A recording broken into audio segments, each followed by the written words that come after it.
So, Nancy, now that the storm is past, can you introduce yourself and tell us who you are and what you do? I'm Nancy Dean. I'm the Center Director for Space Coast Endoscopy Center. We are a same-day surgery center in Rockledge, Florida, and we do specifically gastroenterology procedures. And today we're going to be talking about how important it is to button up your technology, and I guess this is a very good day to do that. So what's going on in your community right now? Well, we're sitting here waiting for Tropical Storm Faye to pass through our way. And hopefully just keep on going. Yes, pass through and just keep on going. Drop some rain on us. We can use some rain. So I would assume that in a surgery center like yours, that it's very important for you to have technology and really master it to be able to serve your patients and your doctors more effectively. What are some of the ways in which you use technology in your center? We have computerized electronic medical records. When we do pictures, and we take pictures of your colon and your stomach and all the intestine, the pictures are actually processed through the computer. The doctor does an electronic point-and-click report, but it's specific to what he wants to say. So they can go in, point and click, they write on the pictures, they label the pictures. The system that we have writes the report, writes a letter to the referring physician, prints out the super bill, which has all the billing codes that have already been linked up, prints out a specific patient instruction sheet for that patient with their pictures right on it. So technology is obviously very important to your organization. Tell me, how did you first meet Len Farias and CMIT Solutions? I think it was pure luck or somebody's hand from above. They sent out a newsletter, and it was kind of a general mailing to local businesses. We were at that point looking for someone to help us with our computer system. We had a couple of guys that would help us, but they had day jobs. So when we needed something done during the day, they had to wait till they got off, and then the other companies that we needed to integrate with had already closed, and it was a mess. We needed a full-time business to help take care of us. So tell me what some of the challenges were. Obviously, I can understand that they weren't available maybe when you needed it, but what were some of the kinds of problems that were coming up? Were your computers running slow? Were they locking up? Were they shutting down? What was wrong? We had things shutting down. We weren't networked properly. When we started, they set us up with certain systems, and one person would come hook up this, and somebody else would come from another company and hook that up, and we just were not integrated. We have two major computer programs. These two systems integrate together so that when you do the paperwork on this colon polyp, then all the insurance information pops up on the actual pathology request. Well, when something breaks down between those two systems and they aren't talking to each other, we had to go take the charts apart, go back to the front desk, make copies of the insurance cards, go match it up with the pathology request and the little bottles that go off to the laboratory, and put it all together by hand. Oh, my goodness. Obviously, very time. What would be your guess? How much time do you suppose, just doing that once, how much time do you think that might take you? Well, one time was probably 5 minutes. We could have 40 patients a day. So that'd be like 200 minutes for a day?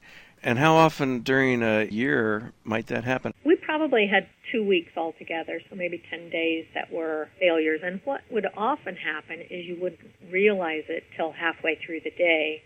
So then you'd have to backtrack and go back and recall all that information.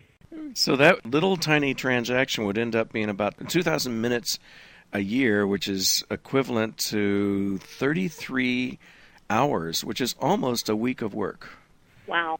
Just from that one little thing. And that's what I hope our listeners will get, is that just from this one little thing that seems like a nuisance at the time, you lose a whole week of productivity because you've got 33 hours, not to mention the hassles and the kids that don't get picked up from school on time because you're staying late at the office working. So I can see how that would be a problem. Now, as I understand it, you also had a problem. Let's see, was this before you worked with Len or after that the servers actually crashed that were running that? I think maybe it happened twice. Well, actually it was. It was before and after. The first Okay. time it happened, we couldn't quite figure out what happened. Well, then we found out when our guy came from getting off work out at the Cape that our hard drive had taken a tumble and crashed. It then took almost 2 weeks to get it back up and running.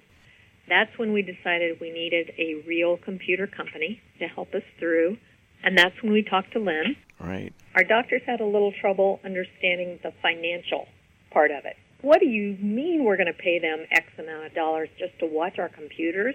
And I really had to stress to them how much time that it actually had taken with this failure that we had, and how much time on a daily basis was happening when somebody would say, Nancy, I can't get my computer up.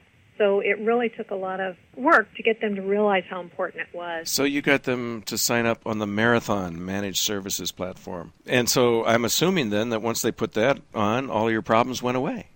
Well, almost, but not quite. Tell me about that. After we got started and the guys came in, and we laughed about getting them a uniform with a logo because they were here for quite a bit the first few weeks, and that was great. And then everything was peachy and running along well. And then suddenly, we had another failure. Now, wait a second. That's not supposed to happen. Right. And that's what we said, too, after we got everything up and running. We actually had another hard drive failure. We kind of took a look at it, and everybody kind of jumped and got things up and running, and 24 hours later, we were back. Everything was good. We hadn't lost much information. Yeah, but weren't you really paying to make sure that that didn't happen? I mean, shouldn't CMIT have caught this? We really were paying so that wouldn't happen. And I was a bit miffed. And so finally, after the dust settled, I said, Lynn, I think we need to talk, because isn't this what we were preventing? So how did Len respond to this? Because, anybody can have a mistake. Anybody can miss something. But the real test in how good a company is not how good they are when things are great. It's how good they are when things aren't so great. So what did Len do? How did he respond to this? Well, that was really interesting, because he said, I think you're right. Something's not quite right here. Let me investigate, and I'm going to come have a meeting with you tomorrow morning. He came over, was extremely honest, and said, you know what? There were 2 flags. We should have noticed them, and we didn't.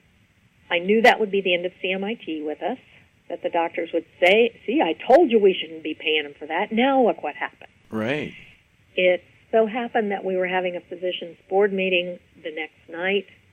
Lynn asked if he could come talk to the board, and I said, I think you better, and be ready to, take your toys and go home. And he came in extremely positive and honest and said, this is what happened. I take full responsibility for this.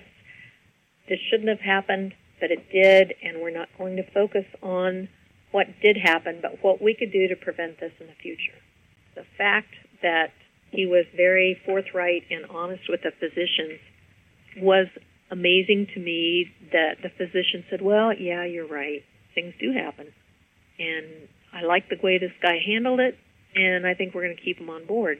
Wow, that says a lot for Len. It really does.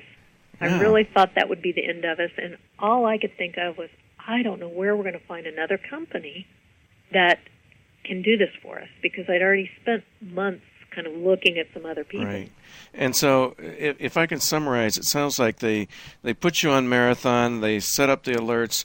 There were a couple of things that didn't happen that were needed to happen on the alerts. It was missed.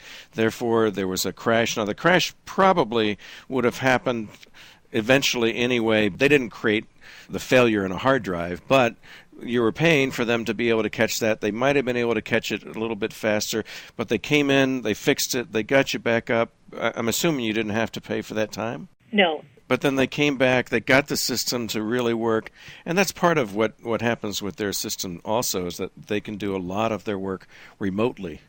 That's a wonderful thing, especially in the beginning. We had a lot of times that we would call and say, this is not doing this, and they could get right on and do something remotely. Or if they couldn't do it remotely, then they would know. I'll never forget the one morning we opened the doors at 6 o'clock.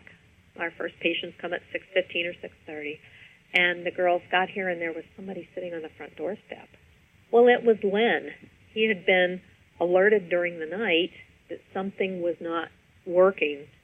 The server could not come up. So at 6 o'clock in the morning, he was sitting at the front door waiting for us to open so he could come in and fix it before any patients and physicians got here. Man, now that's pretty good service. We thought so. We thought that was just pretty darn impressive. So overall, what would you say it's like working with Lynn Farias and CMIT Solutions? It has been very comforting to know that Lynn and Johnny's his right-hand man, the two of them together have just been very good to take care of us, explain things in the way that we can understand. The other thing that they do for us a lot is work with our other vendors, because I might call our software company and say, I don't understand why this doctor's report didn't come out with this certain logo on it. And they might start talking computer to me, and then I say, hold on, I'm going to put Johnny on the phone. Does that save you money in the long run? Definitely. It saved us. In fact, that was one of the draws that I used to get us to pay for CMIT, is that we would no longer need this other company to provide us support that we'd paid for 2 years, and they had never come out once. I think this would have been the most wonderful thing in the world if we would have had CMIT here from the beginning of our practice. To have them available before we had such problems would have saved a lot of gray hair. And even if you can't get them before that, the sooner you can get them on board to have somebody that knows those systems, the easier it makes it, and it makes it easier to set up other things along the way.